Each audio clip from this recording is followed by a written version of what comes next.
Hi, thanks for joining us on the fifth floor. The United States and Israel have now been at war with Iran for 2 weeks, since the 28th of February. Supreme Leader Ali Khamenei, who had ruled Iran for over 40 years, was killed on the first day of the war. There have also been over 1,200 civilian deaths in the country, including 168 mostly children, at a girls' school in Minab in central Iran.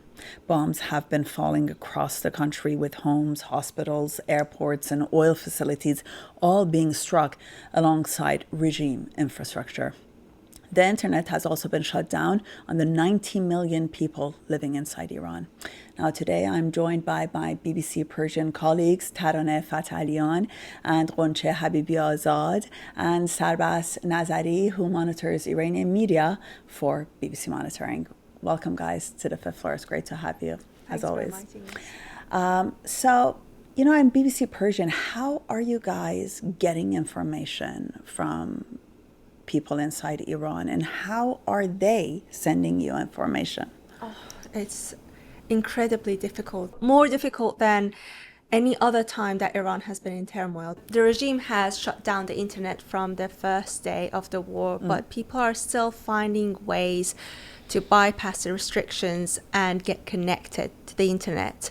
But it's extremely expensive and extremely difficult and not available to everyone. They don't send us long videos, or they don't send us any videos at all, because they don't want to use up their internet that they bought with such an extortionate price. So they send us really short videos that are incredibly difficult to verify. How are people sending it to you? How are they finding a way to get this information to you guys? I'm in contact with some tech-savvy Gen Z people inside the country who have managed to share their Starlink, which is satellite internet, with others. And it's very difficult to get in touch with Iran, with the people inside. Jump in here, because a lot of people don't know what Starlink is. So it is a device that you have to get it, buy it, and install it at your home, and allows you to get connected to the internet through a satellite connection, which the government cannot jam. Yes? Yes. All right. But on Starlink, because you have to be near where the modem is, and the authorities have been trying to find out who's using them, and using it in Iran can lead to up to 2 years imprisonment. And that's like the official law. So it's very difficult. But some people, like during the past protests, they have been using Starlinks, but they have been using it just for themselves. But this time they have managed to make some ports, make some connections to share it with other people as well. And some of them are selling it to other people with some very expensive prices. Like it's like 1 million toman for 1 GB, which is like around $6. And like when we convert it. And because the average salary in Iran is around 200 to 300 per month, it's a hefty price. And $300 per month. And it's a hefty price for people to afford just to have 1 GB of internet, and not everyone can have access to it. Especially at a time that people are not really working. Exactly. Businesses are not functioning at the moment. And actually, it's been shut down almost since January. Yes, because of the protests. Can you just give us a rundown of how long it's been shut down, how this time is a bit different from what was happening in January?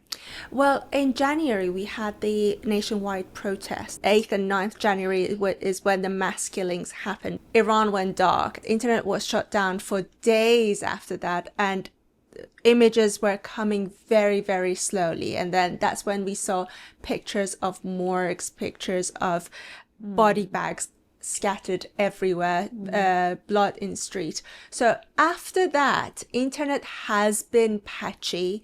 And then when the war broke, Iran went dark again. And what about inside Iran? How are people giving each other information? I guess you have kind of a picture of how they're doing that. There are some domestic apps in Iran which we don't know how safe they are for people to use inside and outside, because Iran has a system of digital surveillance and they monitor what people post, what people do online. And these domestic apps seem to be somehow functioning for the people inside. Some have moved like their university groups to these apps, and they have to use them because there are no other ways of connectivity right now. So they call each other, they text each other, and they can like get in touch with via these domestic apps. But at the same time, it's also like really, really difficult for them to get in touch with the outside world, as I said, because of the internet. And this is not the first time that internet has been cut off. Every time an unrest happens in Iran, a war happens, like we saw with the 12-day war back in June with Iran and Israel. Right. Same pattern has happened. They have shut down the internet to control the flow of information that is being sent out. And it's making everything so difficult. We see like very few videos, very few photos. And also we have to like go through them one by one and see what we can verify and what we can see. And the shorter the video is, the more chances that it's AI generated. And the wave of AI generated content this time during this war has never happened ever. Yeah, I've noticed that as well. Exactly. And it's not just internet leaking out, they're stopping information from getting in the country as well. That is it. It's like people are in the dark. Sarbaz, you're nodding as well. You agree? Yeah, definitely. Actually, when we take a look at the bigger picture, what we understand within these two most recent periods of internet shutdown, what is clear to us is the fact that we are dealing with a regime whose rule has been characterized by paranoia and insecurity, meaning that the fear about its own citizens, and as Ghoncha mentioned, the flow of information getting outside to the outside world has always been present there, and it's not new. It's been there since the establishment of the Islamic Republic in 1979. This constant fear about imminent collapse, the fact that your own people will rise up against you, the fact that the outside world could be watching you, what you are doing there. So this fear is always there, and it defines every single move of this regime. And now the background of the protests and the fact that they're waging a war against Israel and the United States, two militarily superior powers, one in the region, the other the superpower of the world. The fact that people on the ground filming the moment when a missile hits, for example, an IRGC base, that's humiliation. So they won't allow this to happen. That's one thing. And on the other hand, what we are hearing from the ground is the fact that most people are complaining not just about the bombardment, about the fact that there is another war being waged on the ground.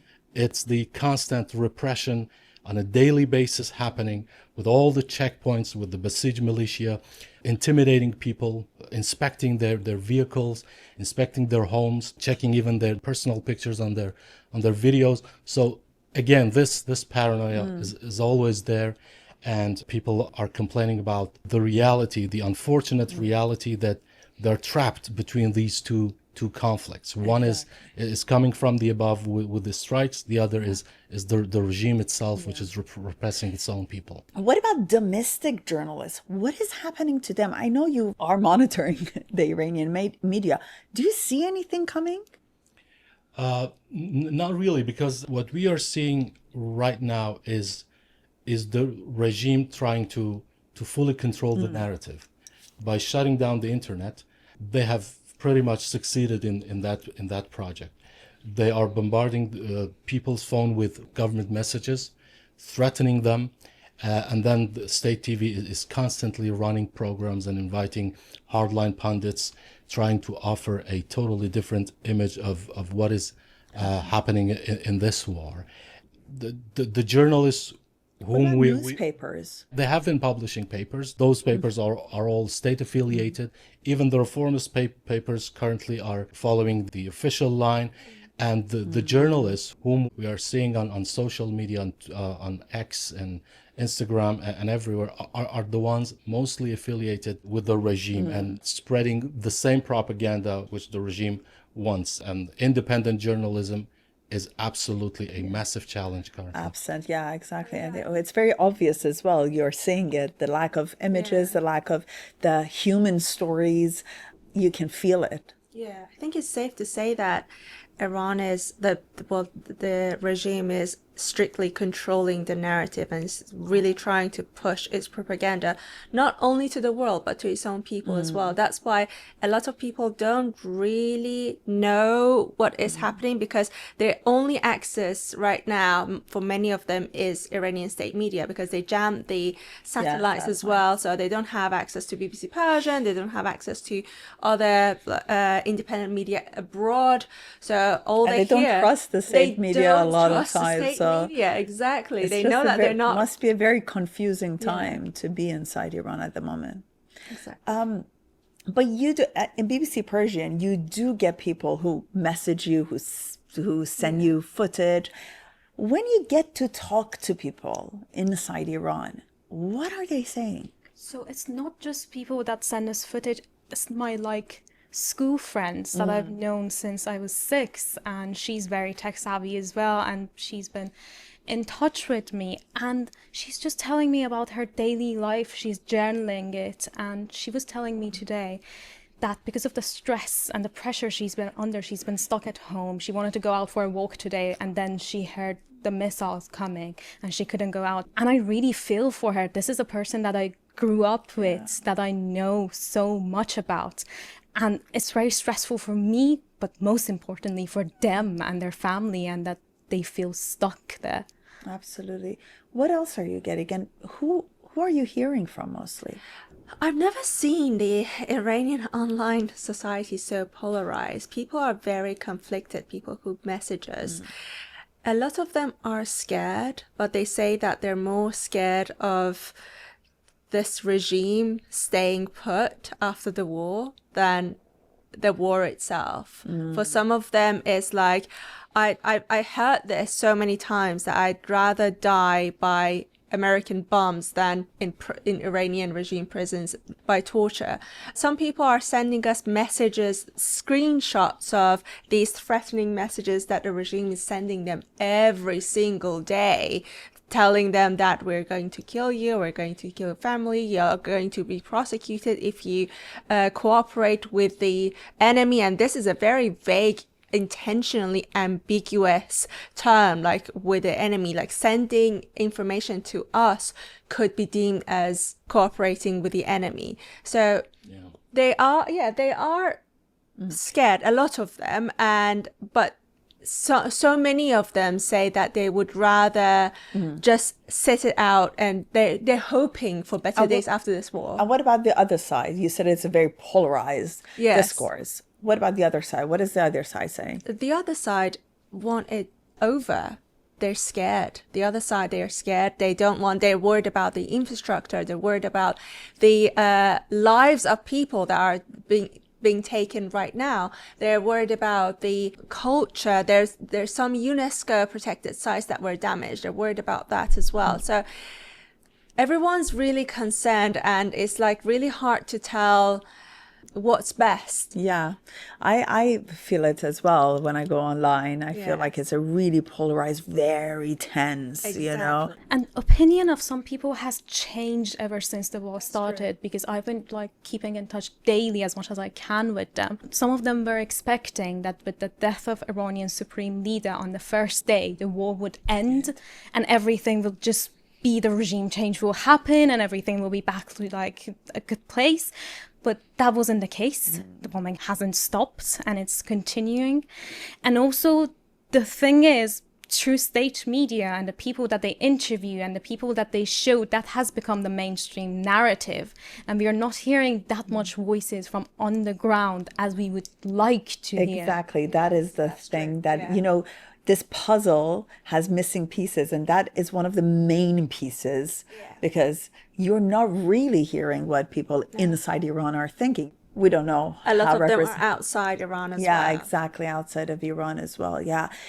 So when this war started, Iranians, do they actually have a sense of why this is happening? Most Iranians. Saras. For nearly half a century, we have had a radical revolutionary regime which has been challenging its own neighbors, Israel, the United States, shouting death against them. trying to spread this revolutionary ideology throughout the region. This has been the fundamental ideology, and most of the people, when you talk to them, they would say this war was inevitable. And apart from that, we should not forget the key factor behind the recent war, as my colleague just mentioned, the issue of the protests, the unrest. Many people would argue that the United States would not possibly think of attacking Iran if there was not the recent protests And the bloodshed. Yeah, and the bloodshed and the popular discontent within Iran, because when you see a regime which lacks that popularity, you have enough motivation and in fact encouragement to strike them. If the regime was popular enough, the United States would have never gone for this. This is a very valid argument going on social media these days, and the repression which has been going on is still there. And I wanted to add one point to what Taraneh mentioned about the current policy of domestic crackdown. Only 2 days ago, we had the police chief coming on television, talking to the people before the camera, and he couldn't be more explicit, directly telling the people that this time around, if you come to the streets and follow the enemy and protest against the Islamic Republic, you will not be treated as protesters. You will be treated as enemies, and we have the order to shoot. So this is, even in the previous round of protests, we never had such warnings. Yeah. They even denied shooting people, blaming it on infiltration from Israel and the United States. This time around, they have That's a just very good point, they are very open about it, warning the people, and that's why many people would prefer to allow this war to get to some point, but with a result that ends this regime, because they believe that this repression cannot go on forever. Right now, they are trapped between the bombardment and the repression, and they prefer this to come to a conclusion. But that conclusion should be regime change. Other than that, if they stay in power, they will be more hardened, more radical, and more rounds of crackdown, bloodier crackdowns is awaiting the Iranian That's people. understandable. That's the anxiety that you feel when you speak to people. But I want to talk about something else, and like just to see what people are saying inside Iran. When you talk to people, were people expecting the reaction that the Islamic Republic showed after the bombings? For instance, that they started bombing neighboring countries and like the Emirates or Dubai. Were they expecting it? Was it something that they knew it was going to happen? I think they were expecting it because Iran had said repeatedly that they're going to do it, and if the US and Israel attack, they're going to attack US bases in the region. That's what late Iranian Supreme Leader Ayatollah Ali Khamenei had said. So there was an expectation of that. And this is a pattern that has been repeating during the 12-day war as well. This time as well, Iran and the US were in the middle of the nuclear negotiations and an attack happened. And Iran has been accusing the US of like tricking them, of not being faithful in their promises, but we don't know. I mean, obviously that's what Iran is saying. But yes, people were expecting it. They weren't expecting it. Some of the people that I've been in touch with, they weren't expecting it to last like this long. They were expecting it just to be over. But this is a sentiment that I'm getting from just some limited people inside the country. But at the same time, from what we are seeing on state media, the mood from those who support the establishment is very much jubilant. They're happy that Iran is attacking US bases in the region. Yeah. And what is the rationale of the regime for attacking neighboring countries? What did they say? They're saying that they're attacking the bases of the US in the region, not attacking the countries themselves, as we saw today in a televised message by Iran's new supreme leader, Mojtaba Khamenei, who has also said that, but he has said that the attacks will continue on US bases in the region. And in fact, one vision and strategy behind these attacks in the region is probably the fact that Iran seeks to raise the price of this conflict for the United States as much as possible, because we are not talking about a equal conflict. It's not a conventional war. We have a very superior power with the strongest military in the world attacking Iran. So Iran is using as much pressure tools as possible, as many pressure tools as possible, to make it as costly as possible for the United States. And whatever is within its range of missiles, just throw these missiles and drones at those targets. So the global economy faces jitters, faces shocks, and at some point the United States will be under enough pressure to pull back and stop this war. So, what are people talking about? What are the options? Is there talk about maybe the regime surrendering? Something happening, Tarana? Yeah, they are. I see a story campaign on Instagram that addressed to the regime. People are saying, "Why are you not surrendering? Why are you here yet?" They're just like they're calling for the regime to hand over the power, so that all the damage, all the bombing will stop. And to those people who are anti attack and anti-war, these people are saying that, why are you not asking the regime to surrender? Why, like, they are prolonging the war. But the thing is, like, about people taking to street again when the opportunity is right, as like some people are saying, and as the Israel and US are saying, people saw what happened in January. I mean, the bloodshed worked. Killing thousands of people, it worked. People stopped going to the streets because they knew that the regime would kill them. They knew that they would meet gunfire. So I don't know how people will take to streets again, knowing that the exact same thing will happen again. What about you? You talk to the younger generation who were on the streets actually 2 months ago in January. They were on the streets. They were the ones who were killed. What are they saying? Their opinion is very much divided, and this is just based on some people that I'm talking to. But at the same time, some of them are worried that the US won't finish the job of the establishment and will leave them alone.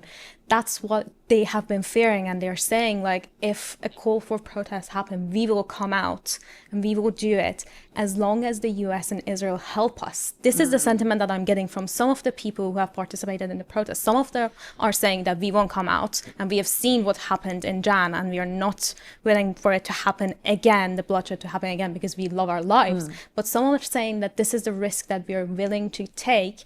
And last night we saw that Iranian outlets reported that some of the besieged militia and IRGC bases were targeted in Tehran. And I was asking like some of my friends about the reaction to it, some of the people in their 20s and 30s in Tehran, in the capital. And they said that was the best news ever. That has been the reaction. But these are some just limited people, as I said. It's very hard to get a diverse set of voices from inside Iran. So many different emotions. Exactly, which is normal. Yes, it's valid. In any society, that's the norm. Sarbas, the U.S. President Donald Trump has mentioned different Kurdish groups in Iran. Could you just explain who these Kurdish groups are? The Kurds are one of the most important ethnic minorities in Iran, making up more than 10% of the Iranian population. And Kurds are in fact the only ethnic group with the longest history of organized opposition and militancy against not only the Islamic Republic, but before the revolution, they had very serious tensions with Reza Shah and his son Mohammad Reza. So they are considered as the sole opposition group with a powerful organization, both inside Iran, across the border in Iraq, and in the diaspora. There has been a lot of consideration and sense of cautiousness among the Kurds, because history has proven that the Kurds at different junctures of history have been in fact used for different political purposes, because of their bravery in the fight. For instance, in the case of ISIS, what happened in Syria, in what we call Rojava, and again during the reign of Saddam Hussein in Iraq, and after the revolution in Iran. But this history has always been filled with betrayal. When the political agenda has been served, the United States or other Western powers have pulled back and left them high and dry. So currently, the other argument is that this is a very fleeting opportunity, an open window for the Kurds to take good advantage of the situation after such a long history of repression. And this is the moment for them to finally get their struggle at some point to achieve the right to self-determination. So the argument is quite fluid right now among the Kurdish political parties. But only a few days before the outbreak of the war, we had this coalition of 5 Kurdish groups who came together and put aside their differences, issued a statement, and called for the end of the regime and some organized opposition. So the regime has introduced Mojtaba Khamenei, the son of Ali Khamenei, who was killed a couple of weeks ago, as the new supreme leader. Now, what do we know about him? Who is Mojtaba Khamenei? I guess we don't really know much about him. We know some things about him. He's 56. He has been seen as a man in shadow. He's been seen as having influence over Iran military, over the IRGC, over different parts of Iran, but he has never held an official post in the Islamic Republic. And today, the message was very strange to some people that I've been talking to. Because for the first time, how long ago did they announce him as the new supreme? So it was around 4 days ago that they announced him. And this is the first announcement, first message that we have from him. And we haven't seen him in photos or videos or anything on state media since his succession. And even like before that, the videos and photos of him were very scarce. And we don't know much about him. But some inside the country that I've been talking to fear that he's going to be exact replica of his father and going to follow his hardline policies as well. And then in the message today, it was somehow obvious. What was the message? The message was that Iran is going to control Strait of Hormuz. Iran is going to avenge those who have been killed recently during the war. And he also said that Iran will continue attacking US bases in the region. But one very interesting thing about his message that I noticed was that he said in his message that he was made aware that he has become the supreme leader through state TV. And that was very confusing to me, because you are like the supreme leader of the country. And Iran State TV has referred to him as veteran of war. And that has led to speculations that he might be injured. There's a lot of rumors around that. Lots of rumors, because we are seeing some reports that his wife has been killed. And that has been the case. But we don't know yet if he's injured or not. Reuters news agency has cited an unnamed Iranian official that he has been injured, lightly injured, but we don't know yet. But the fact that a news presenter today on state TV read a message by him and he didn't appear, that has led to so many discussions. And Israeli Defense Forces have said that they're going to target whoever succeeds, that they're going to target whoever comes in place of the late Ayatollah Ali Khamenei. So there are speculations that he might be in a safe place. Thank you so much for this discussion. You're doing brilliant work. Keep it up. Thanks for having us. It was great to have you guys. You've been watching The Fifth Floor with me, Farnak Amidi. If you have any questions or thoughts about what we've covered in this episode, please let us know in the comments below. You can also get in touch with us on email, thefifthfloor@bbc.co.uk. And that's one word, thefifthfloor@bbc.co.uk.